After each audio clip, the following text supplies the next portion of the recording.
Har Har Mahadev. Hello বন্ধুরা, চলে এসেছি নতুন একটি ভিডিওতে। আসলে ভগবানের না টানলে কোনো কিছুই হয় না, মহাদেব টানছে বলেই মহাকুম যাওয়ার প্ল্যানটা হচ্ছে। আসলে এই যে কোয়ারমেটর 650 যে প্লেয়ান সিট, মানে টুরিং সিট, এই সিটটা আমি যেদিন বাইক নিয়েছিলাম সেদিনই আমি কিন্তু নিয়ে আসছিলাম, কিন্তু এরপর থেকে আমি এই টুরিং সিটটা ইউজ করি নাই। কারণ এই টুরিং সিটটা লাগালে আমার কাছে মনে হয় যে বাইকের লুকটা অত বেশি ভালো আসছে না। আর বাইকের এই যে এখানে পিপিএফ করা আছে, তা এখান থেকে এ পর্যন্ত সিটটা চলে আসে, কিন্তু এখানে আসলে পিপিএফ এর উপর যখন ওই গুটকাটা পড়বে তখন এখানে দাগ হয়ে যাবে, যার কারণে এতদিন আমি এই টুরিং সিটটা লাগাইনি। কিন্তু এখন প্ল্যান হয়েছে যে মহাকুম্ভ যাব, তা 800 কিলোমিটার প্রায়। তো বন্ধুরা, ভিডিওটির সঙ্গে থেকো। আর প্রয়াগরাজ যাব, কবে যাব এটা এখন আমি জানাচ্ছি না, যখন যাব তখন আমি জানিয়ে দেবো। 1-2 দিনের ভিতর আমি বের হবো এখান থেকে। আর এখন আমি প্রথমে এই টুরিং সিটটা লাগাই। তা প্রথমে এই টুরিং সিটটা লাগাতে গেলে আমাকে আগের যে সিটগুলো ছিল এগুলো খুলতে লাগবে। ব্যাকরেস্টটি আমি প্রথমে লাগিয়ে নিয়েছিলাম, ব্যাকরেস্ট ছাড়া বাইকে পিছনে কাউকে বসানো যায় না, যার জন্য ব্যাকরেস্টে লাগিয়ে নিয়েছিলাম, কিন্তু টুরিং সিটটা আমি তখন লাগাইনি। প্রায় 1 বছর হয়ে গেছে, 1 বছরের বেশি হয়ে গেছে। টুরিং সিটটা এতদিন ভাবছিলাম যে আমি শুধুই কিনছি, কোনো কাজই নাই, কিন্তু এখন মনে হচ্ছে যে না, টুরিং সিটের দরকার আছে। তো বন্ধুরা, প্রথমে সিটটা খুলে যাক, তারপরে বাকি কথা হচ্ছে। টুরিং সিটটা খুলতে গেলে আমাকে প্রথমে যে এলেঙ্কি নাটগুলো আছে এটা খুলতে লাগবে আমাকে।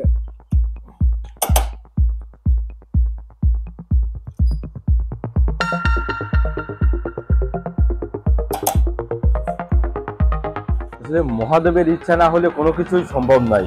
অনেকদিন হয়ে গেল মহাকুম্ভ মেলা শুরু হয়েছে, কিন্তু এর আগে প্ল্যান হয়নি যে মহাকুম্ভ মেলায় যাব। কিন্তু এখন লাস্টের দিকে এসে আর মন মানছে না, এখনই আমার ডাক এসেছে মহাকুম্ভ যাওয়ার জন্য, এজন্য এখনই প্ল্যানটা করছি। আর প্ল্যানটাও অনেকদিন হয়নি যে প্ল্যান করছি, 1-2 দিন হয়েছে যে বাইকে করেই যাব মহাকুম্ভ মেলা। জানি না ওখানে যে কি হবে, অনেকে অনেক রকম বলছে। কেউ বলছে যে বাইক পার্কিং করা যাবে না, কেউ বলছে যে রুম পাওয়া যাবে না। এখন কি আছে ওইখানে যাওয়ার পরে বোঝা যাবে। আর পুরো রাস্তাটা ড্রাইভ আমি একাই করব, এটাও খুলে নিতে লাগবে।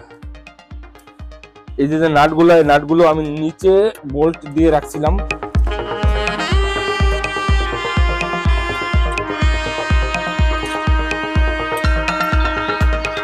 ব্যাকরেস্টে খুলে নিয়েছি, কিন্তু ব্যাকরেস্টে আমার এই সিঙ্গেল সিটটা ইউজ করছিলাম এতদিন, যার কারণে এটা লাগানো ছিল। কিন্তু এখন আমার এটা খুলতে লাগবে, খুলেই আমি টুরিং সিটটা ইউজ করতে পারবো। তো প্রথমে এটা খুলে নিই, তারপরে বাকিগুলো এগুলো নিচে নামিয়ে নিয়ে আগে। তো প্রথমে আমাদের এইটা খুলতে লাগবে। আর বন্ধুরা, টুরিং সিট লাগাতে গেলে প্রথমে এটাও খুলে নিতে লাগবে, নাইলে আমি লাগাতে পারবো না। এটাও খুলে নিই। অনেকদিন আগে ব্যাকরেস্টটা লাগিয়েছিলাম, ভুলে গেছি যে কিভাবে লাগাতে লাগে। কারণ যেদিন বাইক আমি শোরুম থেকে নিয়ে আসি, শুধুমাত্র সেদিনই আমি লাগিয়ে নিয়ে এসেছিলাম। তারপরে বাড়িতে এসে আমি খুলে দিয়েছি, যে লুকটা অত ভালো আসছে না। আর তারপর থেকে এখনো পর্যন্ত আমি টুরিং সিট ইউজ করি নাই, কিন্তু এখন লং রাইডে যাচ্ছি, যার কারণে টুরিং সিটটা আমি লাগিয়ে নিচ্ছি এখন। তবে এটা ঠিক যে লুক দেখতে গেলে টুরিং সিট ছাড়াই বেশি ভালো লাগে, কিন্তু কমফোর্টেবল দেখতে গেলে, আরাম দেখতে গেলে টুরিং সিট সত্যি খুব ভালো।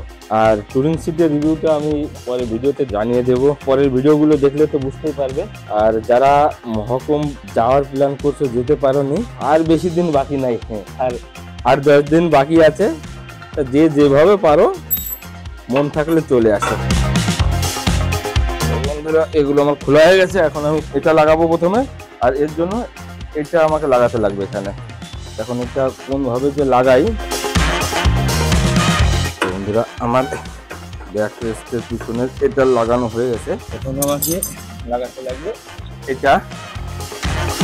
এখানে লাগাতে লাগবে।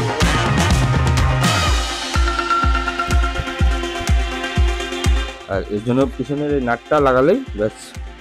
বন্ধুরা, এই নাটটা টাইট করলেই ব্যাস, সিটটা লাগানো হয়ে গেল, একদম ইজি আছে। আর সবথেকে বড় প্রবলেম আছে এটা লাগানোর, এই যে এখানে যে গুটকাটা আছে এখানটায়, এখানে 2টা গুটকা আছে দুই সাইডে, দেখা যাচ্ছে কিনা ভিডিওতে। এই যে গুটকাটা আছে, এই গুটকাটা, আর এই পাশে যে গুটকাটা আছে ওটা আমার মাঠঘাটে লাগছে। যখন টুরিং সিটটা খুলে দিব আমি, তখন কিন্তু আরো এদিকে থাকবে সিটটা, কিন্তু ওই দাগটা তখন দেখা যাবে, কারণ এটা পিপিএফ করা আছে। পিপিএফ এর উপর যদি গুটকাটা বসে, ওইখানে একটা দাগ হয়ে থাকবে। এটাই টেনশন আছে, কিন্তু তারপরেও এখন দূরে যেতে গেলে এতটুকু তো মেনে নিতেই লাগবে। এখন বাকি আছে এটা লাগানো, এটা লাগালে ব্যাস শুধু এই নাটগুলো লাগাতে লাগবে এখন ব্যাস, তাহলে আমার টুরিং সিট লাগানোর কাজ কমপ্লিট। একটু টাইটে দিতে লাগবে। তো বন্ধুরা আমার বাইকে টুরিং সিট লাগানো কমপ্লিট হয়ে গেছে। আসলে এই সিটটা দেখলে বুঝতেই পারবা যে এই সিটটা কত পাতলা আছে আর এই সিটটা কত পুরু আছে। দুইটা সিটই আমি দেখাচ্ছি, অনেক অনেক পার্থক্য, অনেক মোটা আছে এটা। তো আজকের ভিডিওটি আমি এখানেই শেষ করছি। প্রয়াগরাজ যাত্রার প্রত্যেকটা আপডেট আমি ভিডিওর মাধ্যমে তোমাদের জানাবো। তো ভিডিওটা দেখতে থেকো, আর টুরিং সিটটা লাগিয়ে আমার বাইক কেমন লাগছে কমেন্টে অবশ্যই জানিও। তো বন্ধুরা আজকের মতো ভিডিওটি এখানে শেষ করছি। সবাই ভালো থেকো, সুস্থ থেকো, safe drive safe life. Har Har Mahadev.